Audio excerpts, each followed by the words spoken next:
हाय दोस्तों, नमस्ते। मेरा नाम धर्मेंद्र है। आज आपको शंकर देव तिवारी जी से मुलाकात कराते हैं, जो कि वरिष्ठ पत्रकार हैं।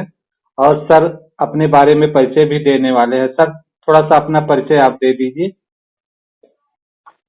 मैं शंकरदेव तिवारी आगरा से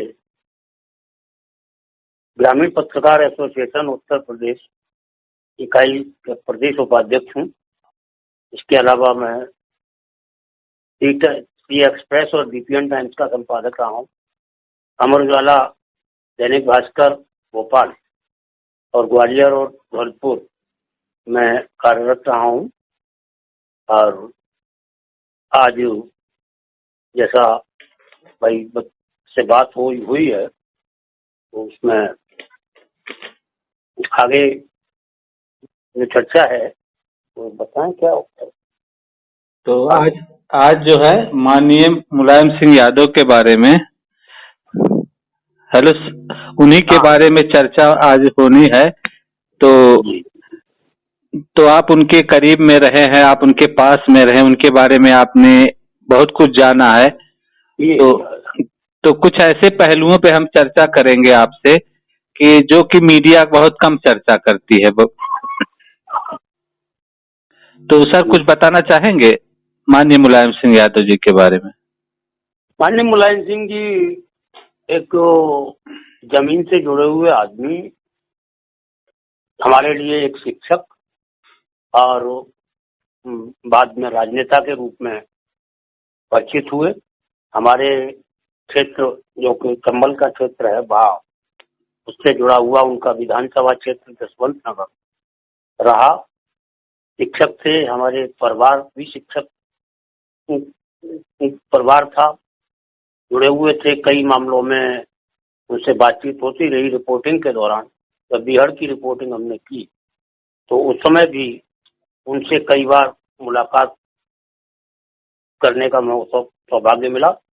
और यहाँ तक कि भूमाफियाओं आदि पर जब प्रेशर हमारे ऊपर था तो हम लखनऊ में उनके पास गए थे, तो तब उन्होंने बड़ा पत्रकारों के लिए हितकारी बातें की थी। और चलते में लास्ट में उन्होंने ये कहा था कि सजग रहना चाहिए, जान बच जाएगी तो सब कुछ है।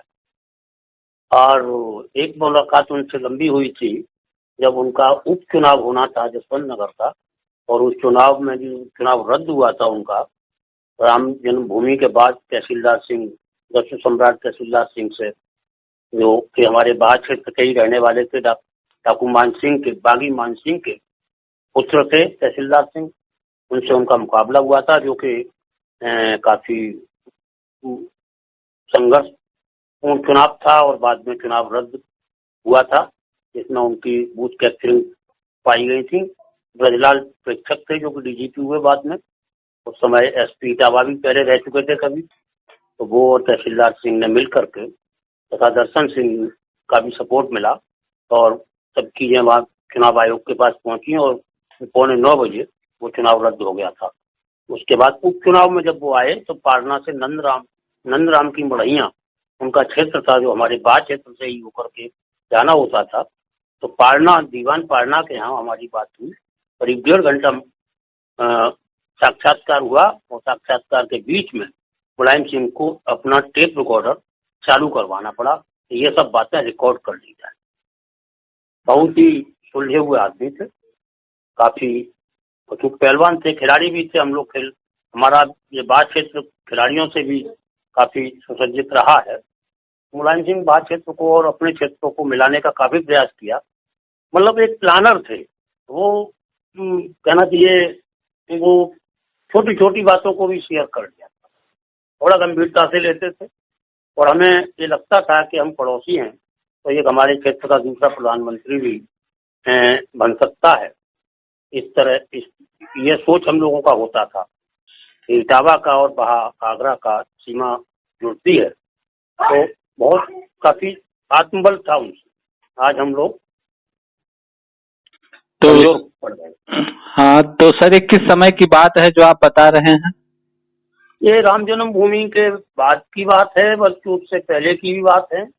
काफी जब 67 में वो पहले बार विधायक हुए थे जसवंत नगर से, तो उसके बाद से चूंकि सीमा क्षेत्र हमारे बगल में लगा हुआ है, जब जब चुनाव हुए तब तब बाहर क्षेत्र से उनका वो रहा। लेकिन 91 के इलेक्शन के बाद जो तहसीलदार सिंह का इलेक्शन हुआ था उनसे 91 में, उस इलेक्शन की हम चर्चा कर रहे हैं। इसमें हमने खुद उनको कैंडिडेट बनवाया था। मुलायम सिंह के खिलाफ कोई लड़ने को तैयार नहीं था, बीजेपी के पास कोई कैंडिडेट नहीं था। प्रोफेसर रामजी सिंह और हेमंत तिवारी एक वरिष्ठ पत्रकार लखनऊ में थे, बैठ करके योजना बनी और तहसीलदार सिंह को चुनाव करवाया, जिसमें केशव मेहरा वहां पर चुनाव पर्यवेक्षक बनाए गए थे और बाद में शिवपाल सिंह ने उनमें चांटा भी मार दिया था। और वहां तहसीलदार सिंह ने एक ही शब्द उसके बाद कहा था, जिसको वंश मिटवाना हो वो हमारा सामना करे, नहीं तो हम भी चुनाव लड़ रहे हैं, तुम भी चुनाव लड़ो। और उस डायलॉग से इतना फर्क पड़ा था तो मुलायम सिंह की एक गाड़ी तहसीलदार सिंह के सामने नहीं आई थी और चुनाव रद्द करवाने में सफल रहे थे तहसीलदार। तो सर आप कितना उम्र है आपकी लगभग इस समय? मैं 62 वर्ष का हूँ और रिटायर 60 वर्ष में। तो अभी 28 अगस्त 19 में मेरे को अटैक पड़ा। संदेश की इकाई यहाँ हम लाए थे आगरा, उसकी स्थापना के बाद दौरान में ही हमको अटैक पड़ा और वो उसके बाद से फिर फ्री लंचिंग करने लगे हैं। अब इस समय फिलहाल यूपीएन टाइम्स झांसी से प्रकाशित होता है, उसका मैं संपादक भी रहा हूँ आगरा एडिशन का, और उसी में इस समय मैं सेवाएं दे रहा हूँ। और साप्ताहिक अखबार हैं, पत्रिकाएं हैं, उनको भी लिखता हूँ। मैं तो सैफई गया हूँ, सैफई जाकर के मैंने उनकी पहली पत्नी से भी मुलाकात की थी, उनका साक्षात्कार भी छापा था। और तब अखिलेश बालक हुआ करते थे, 88 मतलब 80 के दौर की ये बात है, 80 और 90 के दौर की बात। तो आपकी उम्र में और मुलायम सिंह की उम्र में 20 साल का फर्क था। जी जी, हमारे पिताजी एक्चुअली में यहाँ प्रिंसिपल थे डिग्री कॉलेज में, संस्थापक प्रिंसिपल थे, और वो करहेल में टीचर थे। तो पिताजी वहाँ पर पैनल में थे, प्रिंसिपल अपॉइंटमेंट में, तो काफी कुछ शिक्षा जगत से जुड़े हुए लोग थे। और मुलायम सिंह अंतर तो भाई उम्र का तो हुआ ही, लेकिन हमने पत्रकारिता शुरू की थी 84 से, 84 से पत्रकारिता शुरू कर दी थी हमने 24 वर्ष की उम्र में। उससे पहले BHMS किया था, होम्योपैथी का डिप्लोमा, लेकिन डॉक्टरी पसंद न करके पत्रकारिता के क्षेत्र में रहे। 11 वर्ष बिहड़ में संभल को कोटा से लेकर चकन्नगर तक देखा और काफी कुछ देखा। मुलायम सिंह हमारे प्रतिद्वंदी एक तौर पे हो जाया करते थे, क्योंकि वो संरक्षणदाता भी कहलाते थे और उनका अपना ज्यादा अप्रोच जो होती थी स्टार्टिंग राजनीति में, वो दरोगा को ज्यादा खुद रखने में माहिर थे। समाजवाद की परिभाषा तो बदलती चली गई उनके प्रवेश में कहें, लेकिन आज चूंकि समय ऐसा है, इस समय कोई आलोचना नहीं की जा सकती है और वो हम लोग सिद्धांतवश तो दुखी हैं, तो इस समय जाने ज्यादा उन पर कोई टीका टिप्पणी नहीं करेंगे। तो सर एक क्वेश्चन है, जैसे आपने पत्रकारिता शुरू की थी तो कैसे शुरू की थी?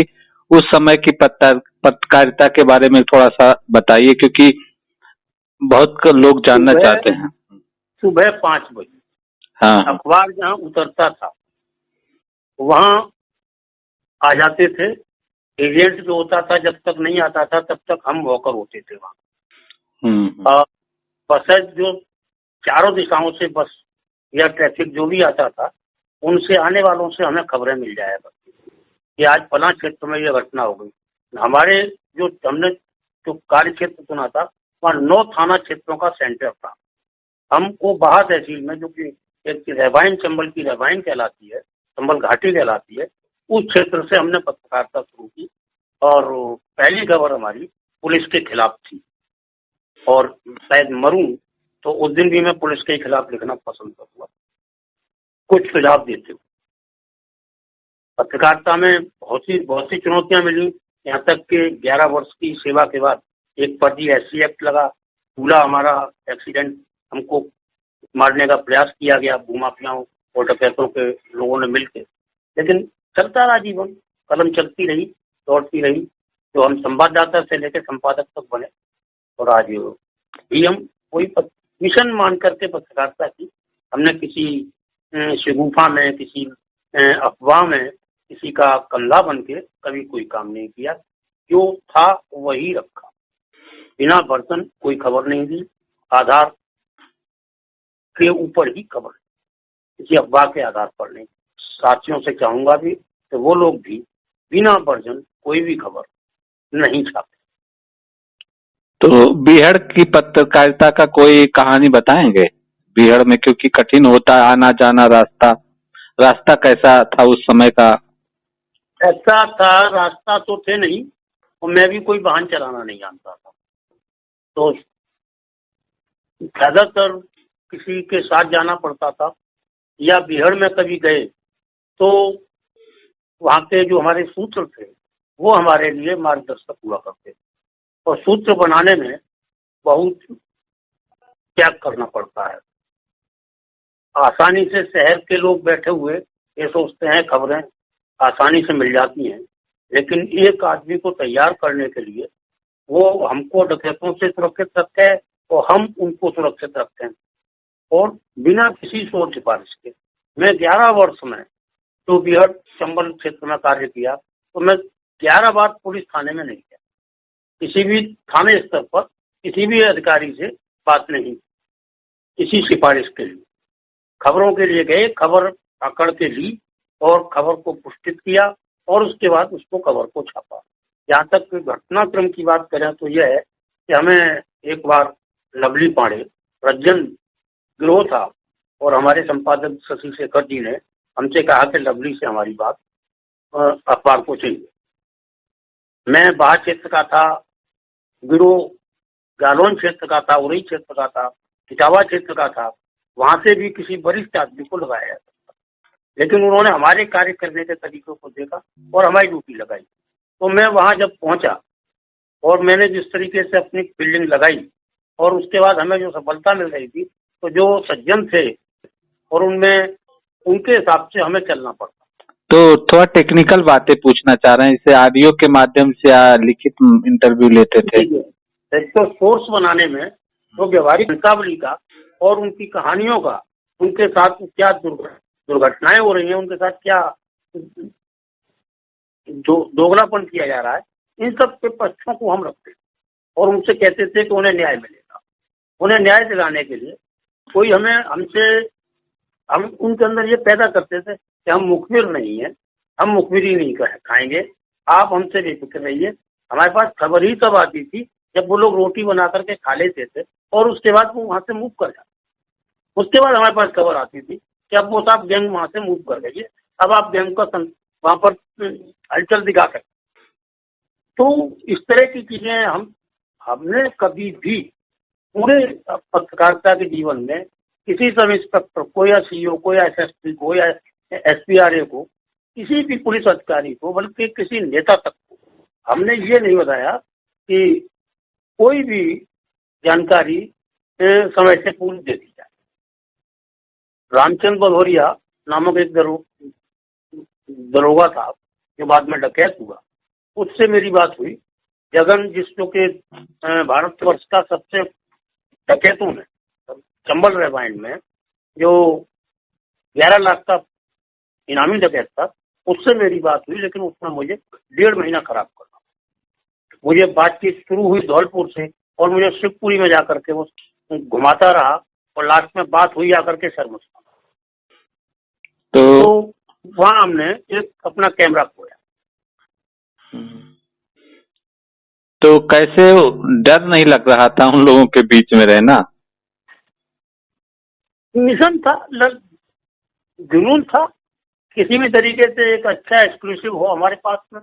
और सवेरे एक अवैतनिक रूप से पत्रकार थे हम, सुबह एक डेडलाइन ही हमारी तनख्वाह थी, डेडलाइन ही हमारी प्रमाण पत्र थी, डेडलाइन ही हमारे लिए सब कुछ होता था। और जुनून था, एक निर्भीकता और निष्पक्षता के साथ एक काम करने का एक झलक थी जो कोई होता गया। पहली खबर कछुओं की, जो डीआईजी के लिए मछली पकड़ के ले जा रहे थे, वो साथ में कछुआ भी ले जा रहे थे।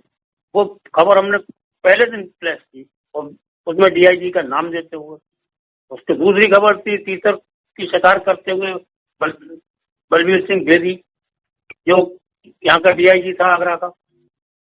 ऐसे ही कई लोग, विक्रम सिंह जैसे आदमी को झेला हमने, ब्रजलाल को झेला यहाँ पर, और क्या नाम था, रिजवान अहमद, 3-3 4-4 डीजीपी हमने झेले यहाँ पर, और करीब 10-12 लोग डकैतों को हमको स्पेशल तौर पर भास्कर ने चयनित किया था 10 साक्षात्कार के लिए। रामदास गडरिया को हमने दोबारा 16 जी वहाँ एनकाउंटर मार दिया था मध्य प्रदेश में पुलिस ने, लेकिन हम जब गए बातचीत करने के चक्कर में तो वो जीवित निकला। तो संबंध से लोगों की जानकारियां थी, अप्रोच था। अब तहसीलदार सिंह मेरे कहने से कैंडिडेट हुए थे मुलायम सिंह के साथ, जबकि 3 दशक पूर्व के आदमी थे वो। हम तो बाद में आए थे। जिस दिन वो अपने माता पिता की प्रतिमा लगा के ददुआ को बुला रहे थे, उस समय हमारे प्रस्ताव से उन्होंने 56 साल पुराने अपने दुश्मन के नाती से उस प्रतिमा का अनावरण कराया अपने माता पिता ने। बागी मानसिंह की प्रतिमा का अनावरण उनके पैतृक दुश्मन जो थे पंडित तोताराम जी, उनके नाती से कराया मेरे प्रस्ताव।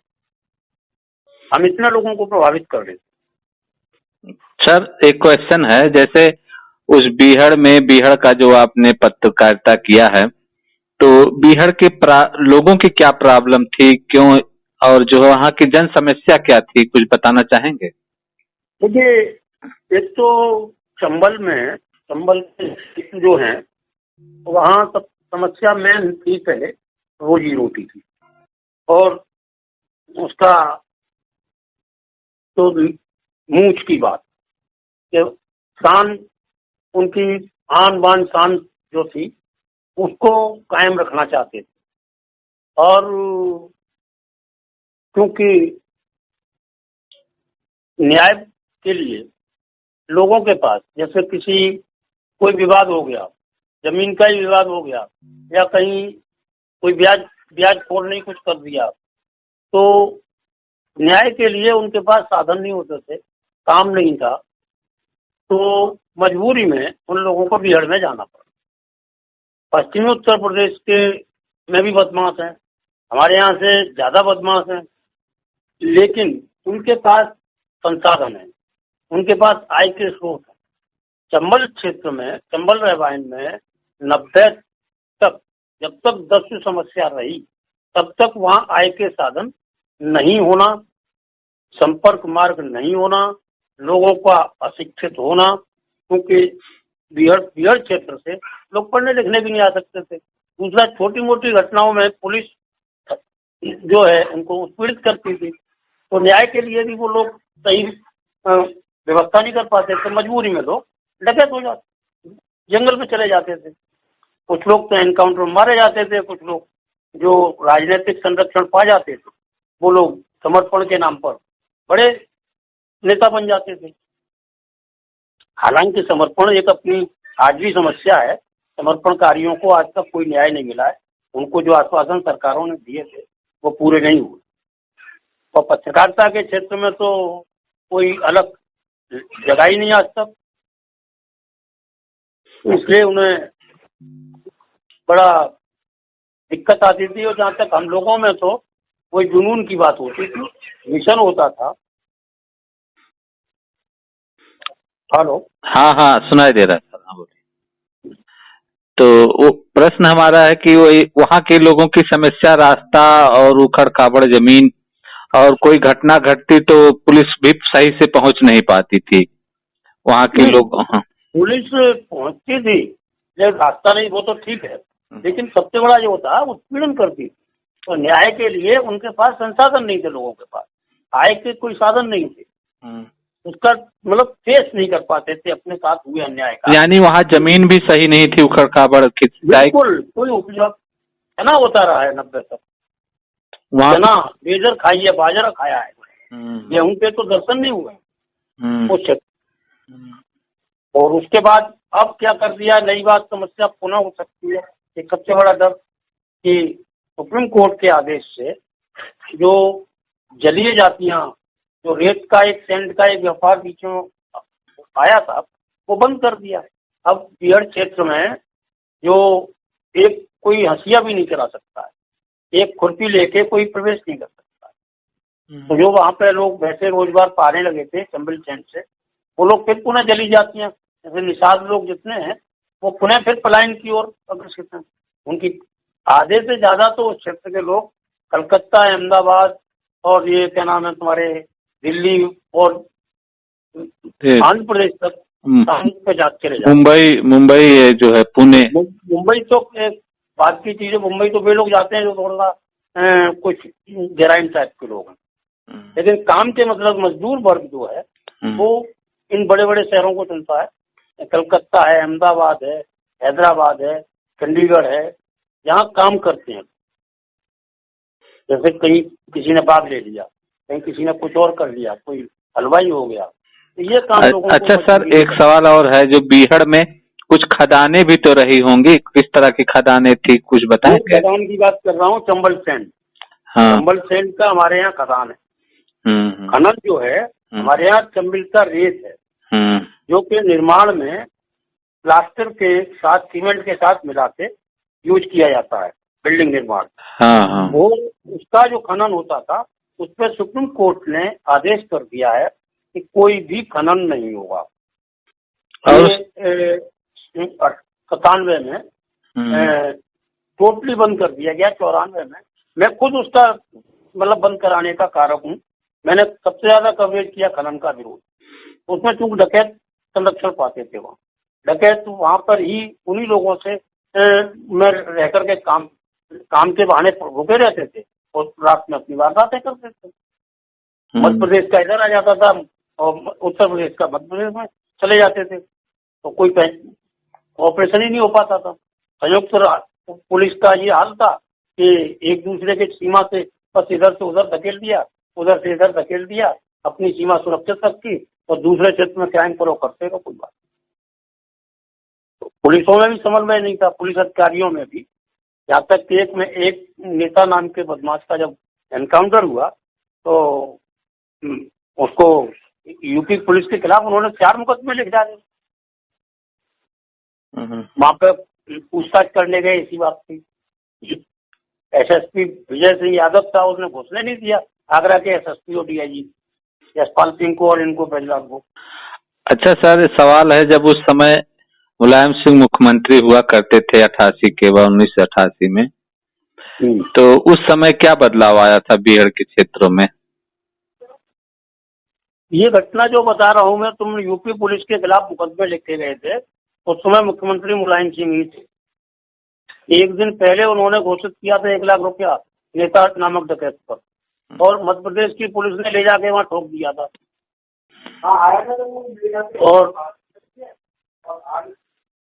और जो था उनके वो एक तरह से अप्रोक्ष रूप से संरक्षण पाता थे। ये खुल के तो फिर क्या, उसके प्रमाण भी लोगों को मिले। अब काफी जैसे फूलन देवी को कैंडिडेट बनाया उन्होंने, और निर्भय साफ था, तो निर्भय भी थे। कई लोग बदमाश ऐसे थे कि जो मतलब अब क्या बताऊं, इस चीज पे मुझे कोई टिप्पणी नहीं बनती है इस समय। हाँ। इस समय टिप्पणी नहीं बनती। तो उस समय जो है मुलायम सिंह मुख्यमंत्री थे 1988 के बाद, लगातार रहे हैं थोड़े अंतराल के बाद, तो कुछ बदलाव आया उस क्षेत्र में कि नहीं? नहीं, कोई बदलाव। उस समय एक जगजीवन राम का बदमाश हो गया, निर्भय हो गए। 7 गिरोह थे, उनमें से 4 लोग यादव थे। तो सरकार का संरक्षण मिलता रहा। तो संरक्षण, अब हम इस समय इस टिप्पणी को हम न करें तो वो बेस्ट है। हाँ, समय ज्यादा हो गया, कोई मतलब नहीं। नहीं, वो बात तो हो गई, लेकिन वो तो क्लियर था, सभी को पता थे। और था क्या उनका पास हथियार? उनके पास इन लोगों के अलावा जहाँ जातिगत आधार पर क्राइम हुई हो और उन क्रिमिनल्स को उन्होंने पार्टीगत आधार पर खड़ा किया हो। जगजीवन जैसा बदमाश जो कि 100 ब्राह्मणों की नाक कान काट के पढ़ना चाह रहा था, उस पर 5 लाख रुपए इनाम घोषित किए गए थे यहाँ से, इटावा क्षेत्र से। और बाद में मध्य प्रदेश क्षेत्र में वो क्योंकि वहाँ सरकार दूसरी थी, तो उन लोगों ने वहाँ पर उसे ठोक लिया मुरैना में जाकर। और आश्चर्यजनक ये बात थी कि यहाँ का एक मतलब ठाकुर दरोगा था, वो उस समय वहाँ मारा गया जो गैंग के साथ। तो जातीय समीकरण पर और उस पे ये सब चीजें, इनका अगर उस तरीके से वो अध्ययन करेंगे तो वो नई बातें नहीं। चलिए ठीक है, थोड़ा सरल हल। ये छोटे स्तर के, ये क्षेत्रवाद के आधार पर खड़े हुए नेता थे और छोटी छोटी बातों पर ये ज्यादा ध्यान देते थे। ऐसा नहीं है कोई अंतर्राष्ट्रीय मंथन करते हो ये, या कोई विशेष, मतलब सबको पता है भाई प्राइवेट लिमिटेड कंपनी है, सब कुछ था, एक घर की कंपनी थी। और उसमें आज जो विवाद हो रहा है वो बंटवारे को लेके जैसे होता है वैसे छितरा पड़ा हुआ है। अब मेरा उसमें, मैं इस समय कुछ कहूँ तो वो बड़ा बुरा लगता मुझे। वैसे तो मतलब भावुक मैं भी हूँ खत्म होने पर, तो इस समय कोई ज्यादा टीका टिप्पणी ठीक नहीं सर, ये कह रहे हैं कि आपके पत्रकारिता के जीवन में और जब आपका पत्रकारिता चरम पर था और आज की पत्रकारिता में क्या अंतर है, क्या बदलाव आया है, इस पर कुछ बताएंगे? जी क्यों नहीं, बहुत परिवर्तन आया है। उस समय की पत्रकारिता एक सीढ़ी दर सीढ़ी एक क्रमबद्ध रूप से पत्रकारिता लोग की ओर बढ़ते थे। एकदम पत्रकार कहलाना पसंद भी नहीं करते थे। अब मुझ जैसा आदमी को मुझे 3 वर्ष बाद पहला पत्र मिला था संपादक अमर उजाला से कि मैं उनका अवैतनिक रूप से संवाददाता, जबकि मैं प्रधानमंत्री राजीव गांधी के दौरे को भी कवर कर चुका था। और उसके बावजूद जब मैं स्टाफर हुआ 98 में, उससे पहले हमको कहीं से कोई परिचय पत्र नहीं मिला। आज स्थिति ये है, आज पत्रकार बाद में बनता है, पहले वो परिचय पत्र ले आता है। इसके लिए ऐप खुल गए हैं। आज जो अत्याधुनिक संसाधन जो अब हुए हैं, हालांकि बीच में जो दौर आया 2000 वाला, 2000 से 2000 के बाद वाला, तो तब भी थोड़ा सा चैलेंज था। लेकिन अब तो स्थिति ये है कि जहाँ हम 9 थाने के लिए एक पत्रकार हुआ करते थे तहसील में, आज वहाँ पर 90 लोग हैं।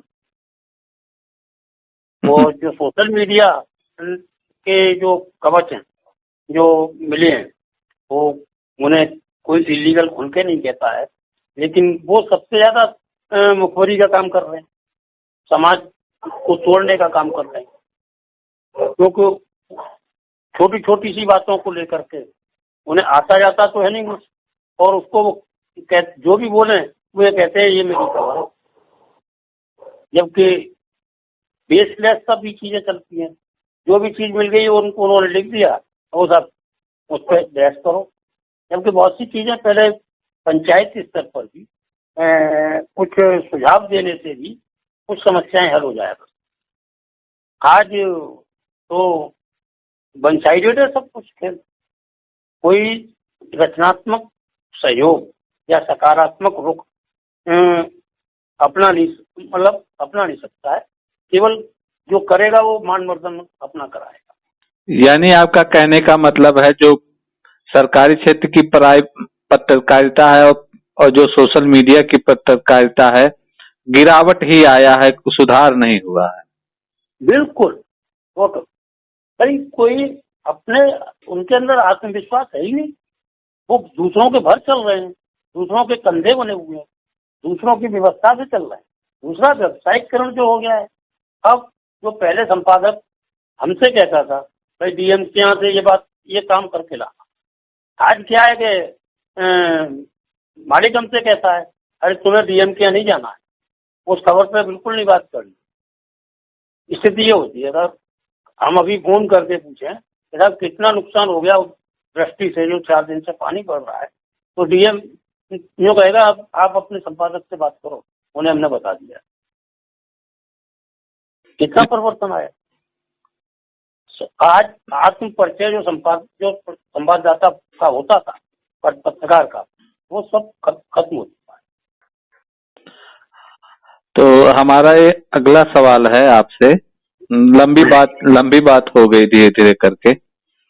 तो अगला ये सवाल है कि आप अपने पत्रकारिता के जीवन काल में जो आपने पत्रकारिता किया है अच्छे से, अपनी ईमानदारी से और पूरी निर्भीकता के साथ, तो क्या आप अपने कार्य, मतलब जो आपने काम किया, क्या आप उससे संतुष्ट हैं या कुछ? मैं संतुष्ट हूँ। मैंने जो किया और कर रहा हूँ और करूँगा, वो मैं अपने मिशन के लिए करूँगा। मैं आज भी विलग्न नहीं हूँ। अपनी किसी भी ऐसी पराजय से मैं असहाय नहीं हूँ। मैं पराजित अगर हूँ तो व्यवस्था से पराजित हूँ। मैं अपने आप की कमी से नहीं था। जो विफल हूँ अगर किसी भी एंगल पर, तो समाज के लिए उतना ही दोषी है जितना व्यवस्था और समाज में समन्वय बिठाने का जो हमने प्रयास शुरू किया था, उसमें हम आज भी लगे हैं और कल भी लगे हैं। जैसे उसमें थोड़ा सा गणितीय आंकड़ा माना जाए, जैसे जब शुरुआत में आपने पत्रकारिता शुरू किया था तो उस समय समाज की स्थिति क्या थी? आवाज तब आत्मबल था। उस समय के समाज में जो था सामाजिकता थी। आज समाज अपने उद्देश्यों से भटक, समाज के अंदर इतने विकार पैदा कर दिए गए हैं, इतने घटक पैदा हो गए हैं, दूसरा संसाधन इतने बढ़ गए हैं कि लोग अपने ऊपर डिपेंड नहीं रहना चाहते। जो स्वावलंबन है वो खत्म हो चुका है। आज डिपेंड ऑन है, किसी न किसी के भर हैं और वो चीजें उन्हें मिल जाती हैं। अब डाटा उन्हें मिल जाए उनके फोन में, बस वे पूरा दिन काट देंगे। उन्हें ये नहीं चिंता रहेगी कि कल डाटा खरीदना है, उसकी कोई फिक्र करनी है कि नहीं करनी है। वो तो एक ही डाउनलोड करके पूरा डाटा आज अब 1.5 GB जैसे दे देते हैं योजना में, तो वो 1.5 GB खत्म करना उनका लक्ष्य है। वो ये नहीं सोच रहे हैं कैसे ये 1.5 GB व्यवस्था की। पढ़ना चाहते नहीं है। उपन्यास, पत्रकार, अखबार, कोई भी चीज आज नई पीढ़ी से पूछ लीजिए। हम 3-3 घंटे में उपन्यास खत्म करते थे। आज एक भी लड़का कोई बता दे कि उसने पिछले 4 साल में कोई उपन्यास पढ़ा है क्या? नहीं, जैसे आज के बच्चों का कहना है कि उपन्यास एक समय केवल बेस्ट करने वाला चीज है। नहीं, उपन्यास से मतलब मेरा मतलब कोई भी किताब, कोई भी साहित्य की चीज। उपन्यास केवल हम उनके मनोज पॉकेट बुक्स और विनोद प्रकाशन की बात नहीं कर रहे हैं। उपन्यास अपने पास गबन भी होता। प्रेमचंद का, प्रेमचंद के उपन्यास हैं, प्रेमचंद की कहानियां हैं, टालस्टॉय की कहानियां हैं, माक्सिम गोर्की की कहानियां हैं, या जो आपके ये तुम्हारा चंद्रलेखा के वो हैं, ये जो तंत्र मंत्र की कहानियां हैं। कोई भी आदमी पढ़ना चाह रहा है, कोई भी चीज, कोई भी नहीं पढ़ना चाह रहा। बस गूगल पर टाइप किया और वो चीज आ जाता आपको। तो इनका भविष्य क्या होगा और कैसे भविष्य रहेगा? और पतन होगा। अभी तो ये जो हम लोग धीरे धीरे मतलब जो कहते नहीं, जैसे जो व्यवस्था चल रही है या आज का सरकार धर्म के बेस पे या उसके बेस पे जो अपना स्थायित्व ग्रहण करना चाह रही है, ये कल नहीं था। प्रेमचंद भी लिखते थे मुसलमान और हिंदुओं पर, लेकिन आज किस तरीके से लिखा जाता है, आज सरकार चल रही है उसके पर। और फर्क क्या पड़ा है, कितने लोग समझ पाए हैं? वहीं के वहीं खड़े हुए हैं, वही 21वीं सदी में खड़े हुए हैं, लेकिन निर्णय सब वही कर रहे हैं। तो ठोक दो। वो कह रहे हैं मुलायम सिंह, वो क्या नाम है अपने मुख्यमंत्री महोदय, अपराधी को कोई सजा वजह सुधारने की जरूरत नहीं है, ठोक दो साले को, उनकी जो उनकी कर दो, उनके यहाँ बुलडोजर चला दो, उनके यहाँ ये कर दो, उनके यहाँ वो कर दो। जो आज की 18वीं सदी की 14वीं सदी की बात है, 21वीं सदी के में बैठ के 14वीं सदी के निर्णय हो रहे हैं। तो हम लोग पुणे जा रहे हैं वहीं गड्ढे में। आप बहुत बड़ी सर, आप बहुत बड़ी बात कर रहे हैं कि देश जो है खड्डे में जा रहा है, कहने का मतलब। बिल्कुल बिल्कुल वही जा रहा है। आज हम 21वीं सदी में बैठ के 14वीं सदी के निर्णय कर रहे हैं। सही, मोहम्मद साहब के समय का, इस्लाम के समय। आप एक थाने में जाइए, पहले जब वहाँ पे खाना बनाने वाला होता था, चौकीदारों की लिस्ट होती थी। आज फॉलोअर खत्म हो गए, चौकीदार खत्म हो गए, और वो तुम्हारे क्या नाम थे, मुखबिर, जिनके खर्च आते थे, जिनसे सूचना तंत्र था उनका, वो सब खत्म हो गए। स्कूल में चले जाइए, प्राइमरी स्कूल में, वहां से आपके झाड़ू लगाने वाले खत्म हो गए, पानी पिलाने वाले खत्म हो गए। कौन है वहां पर बताइए? अब बच्चा अगर झाड़ू लगाने लगे तो साहब कल वायरल हो जाएगा वीडियो। खाने का मिड डे मील का जो सन 60 में हमारे बराबर कॉलेज में, सन 60 में हमारे यहाँ मिड डे मील, एक जब चपरासी मर जाता था तो उसकी विधवा को हम लोग चना 10 किलो लेके देते थे, और चना बना करके वो खिलाती थी सन 60 में। आज जो खाना आ रहा है वो पहले बेचारा ठेके स्कूल वाला घर से पैसे लगा के खिलाए, साल भर बाद वो पेमेंट होगा। इन सब चीजों को उभारने के लिए कम चाहिए, लोगों को लिखने के लिए व्यवस्था चाहिए, और लिखने वाले को 2 मिनट में पकड़ लिया जाएगा। संपादक जी कह देगा, अरे सीडीओ ने विज्ञापन दिया था, तुम उसके खिलाफ खबर लिख रहे हो। यानी कहने का मतलब है व्यवस्था बिगड़ती ही जा रही है। बिल्कुल गर्त में जा रहे हैं हम, बिल्कुल सही बात है। दुनिया गूगल जैसे दुनिया जो है, विश्व के जो यूरोप के देश हैं, वे इन्वेंशन पर इन्वेंशन करते जा रहे हैं। उनके यहाँ काम हो रहा है भाई साहब, वो लोग पढ़ लिख रहे हैं। आज भी उनके यहाँ उनके बुक स्टॉलों पे स्थानीय लिटरेचर मिल रहा है। हमारे यहाँ बुक स्टॉल पे चले जाइए, एक स्थानीय लिटरेचर आप दिखवा दो। पहले जगह जगह पे स्पोर्ट्स की और उनकी जो मैगजीन होती थी बच्चों वाली, या वैसी जो एक नए जनरेशन को तैयार करते थे, ज्ञानवर्धक सामग्री मिलती थी, आज कहीं पर भी दिखा दीजिए, किसी भी बुक स्टॉल। तो ये कहते हैं आप अपने अखबार के बंदे सब कहो कि हमें नंदन ला के दे दो, या चंदा मामा ला के दे दो। किताबें कहाँ गई, कहाँ लुप्त हुई, कहाँ पे लोटपोट चला गया, कहाँ पे चंपक चली गई, कहाँ पे बाल भारती चली गई। ऐसे शायद कोई काम हो रहा है इस तरह का जो अपनी नई पीढ़ी के लिए? वही वही मोबाइल पे टिकटॉक रील चला के सब देखते रहते सुबह से शाम तक। तो उसमें मानसिक विकार तो नहीं आप देख रहे हैं। मैंने कल अपने बच्चे से पूछा, वो बीटेक किए हुए है, और मैंने कल उससे पूछा कि आपने कोई उपन्यास पढ़ा, कोई आपने अभी तो कोई इंग्लिश का नोवेल देखा? नहीं, कोई नोवेल नहीं देखा मैंने आज तक। तो फिर कहाँ से हम उनके कन्वर्जन, उनकी शब्दावली है वो कैसे बढ़ेगी? हम उन पर भविष्य छोड़ के जा रहे हैं। जब तक शब्द नहीं रहेंगे तो बातचीत नहीं कोई कर पाएगा, बिना शब्दों के बातचीत नहीं हो सकती। खत्म है।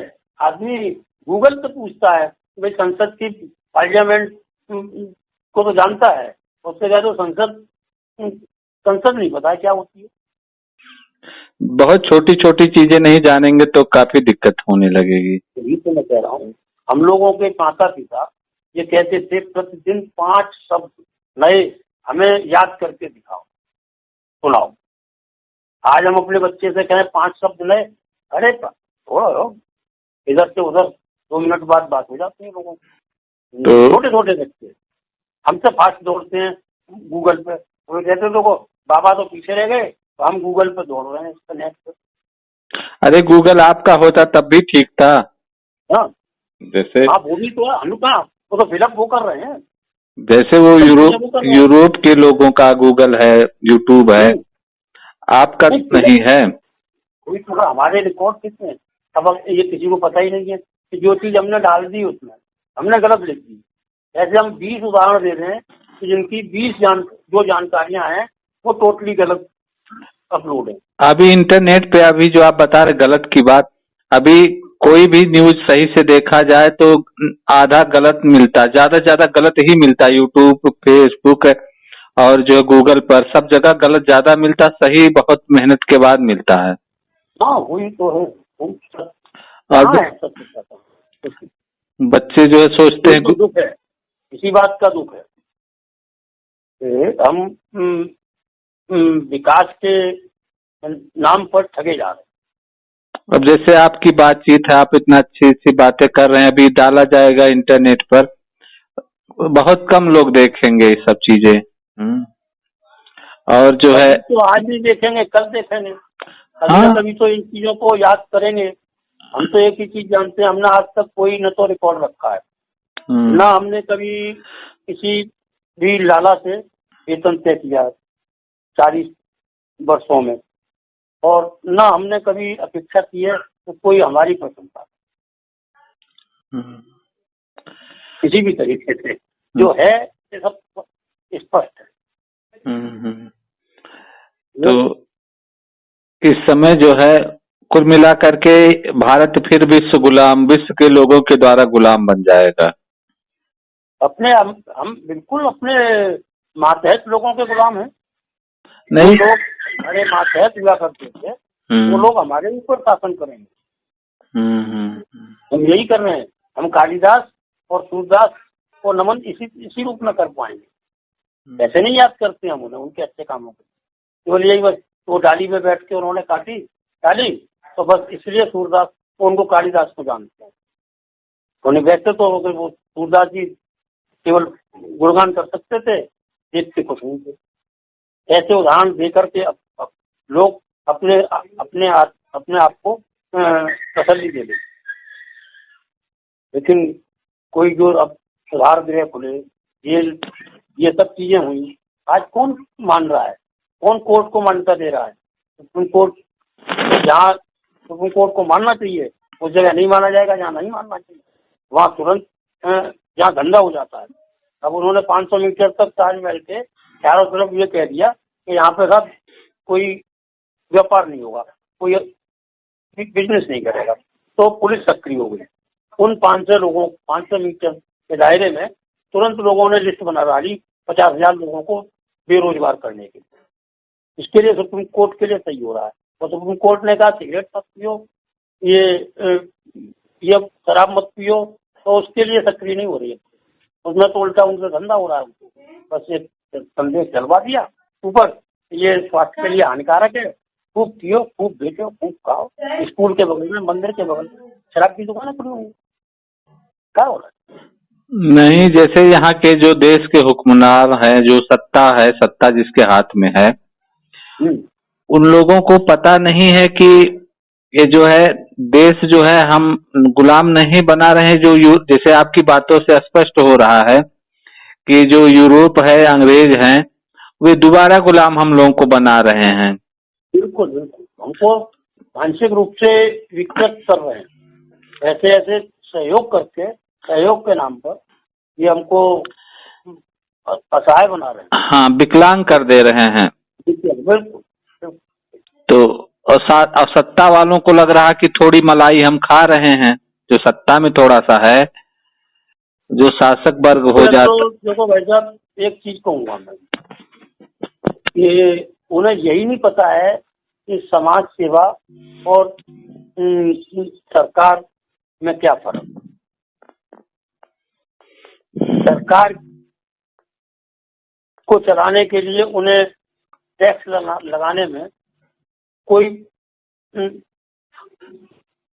मतलब देर नहीं लगती है, और सरकार को कमजोर करने में सरकार चलती किससे? जनता से चलती है। तो जनता को कमजोर करने में वो बिल्कुल देर नहीं करती, तुरंत वो निर्णय ले लेंगे, हाँ साहब BSNL खत्म करो, नहीं वो एयरलाइंस खत्म करो, यानी कि ये स्कूल तुरंत आप एक एक आदमी को दे दो। तो ये क्या हो रहा है? कौन सी अर्थव्यवस्था है? कौन सा सोच है? कौन सा इनका? यहाँ पे मौलिक अधिकार तय नहीं हो रही। हमारे जीने के कौन तीन मूल सिद्धांत अधिकार होने चाहिए? हमें अधिकार नहीं, हमारे मूल अधिकार बताए जा रहे हैं। हम सांस लेने के लिए पैसे दे रहे हैं, हम पानी के लिए पैसे दे रहे हैं, हम स्वास्थ्य के लिए पैसे दे रहे हैं, हम मतलब कौन सी चीज ऐसी है जो हमारी मौलिक अधिकार हो? बता, इस देश में 70 साल में आजादी के बाद मौलिक अधिकार तय नहीं हो सकते, वहाँ हम कल्पना कर रहे हैं कि हम यूरोप और उनसे बराबरी करेंगे। हमें अपनी औकात समझनी चाहिए, हमें अपना चिंतन को जागृत करना होगा। तो मंथन ऐसा हो जो कि यंत्रवत हो, कुछ रचनात्मक हो और आत्म स्वाभिमानी हो। हमें स्वदेशी बनने के लिए पहले स्वभाव चेंज करना पड़ेगा। हम अपने स्वभाव नहीं बदल पा रहे, तो ये देखना पड़ेगा। गंभीर बातें हैं। माननीय मुलायम सिंह जी को हम नमन करते हैं, तो वो अंततः अपने क्षेत्रवाद तक ही सीमित रहे। उन्होंने अपने घर की तो सोची, 10-20-50 लोगों को विकास तो करके गए वो। हाँ, जैसे रक्षा मंत्री भी रहे और जो है उन्होंने मांग की अहीर रेजिमेंट होने चाहिए। उन्होंने मांग की, उनका लड़का मांग कर रहा है। तो हम लोग ये कह के बात खत्म कर दें, हाँ यार इन चीजों में ध्यान दे रहे हो व्यक्तिगत उस पर। जैसे वो ईमानदारी के साथ और जो है अपनी जितनी समझ थी उस हिसाब से, क्योंकि हर समय की अपनी, हर व्यक्ति की अपनी समझ होती है, ईमानदारी के और लगन के साथ मेहनत किया हो। जो एक वो खूब मंडूकता थी उनके अंदर, एक दरोगा हमें नमस्कार कर दे और हम खुश हैं, बस उस मानसिकता तक। कोई ब्रॉड में ऐसा करेंगे बड़ा कोई बड़ा रचनात्मक कोई योग। हमने तो उनसे बात की 2-3 बार, जब बात हुई तो वहीं लौट फिर से वहीं आ जाते बात पर। तो उसकी बात हम आखिरी में एक लाइन और कहना चाह रहे हैं, जैसे जिस तरह की जनता होती है तो उसी तरह के नेता को भी तो चुनती है। थोड़ा कठिन बात है लेकिन नहीं, बिल्कुल सही बात है। देखिए एक चीज लेकिन ये है कि देखो, जनता किसी नेता के पीछे बंधी नहीं होती है। जब ये लोकतंत्र के जो चारों स्तंभ हैं वो जब चुक चुके हैं तब उन पे हम भरोसे की बात करते हैं। एक भी पैर सही हो तो बताओ, कार्यपालिका, न्यायपालिका और हमारी मतलब जो भी ये चारों पैर हैं वो चुके हुए हैं। ये व्यवस्था ही बेकार है। इसको व्यवस्था को परिवर्तन करने के लिए जब तक मतलब अब क्या हो, पहले हमारे पास कोई उसका पर्याय होना चाहिए। पर्याय नहीं है, हम जैसे लोग आलोचना तो कर देते हैं लेकिन हमारे पास उसका कोई सुझाव भी तो होना चाहिए।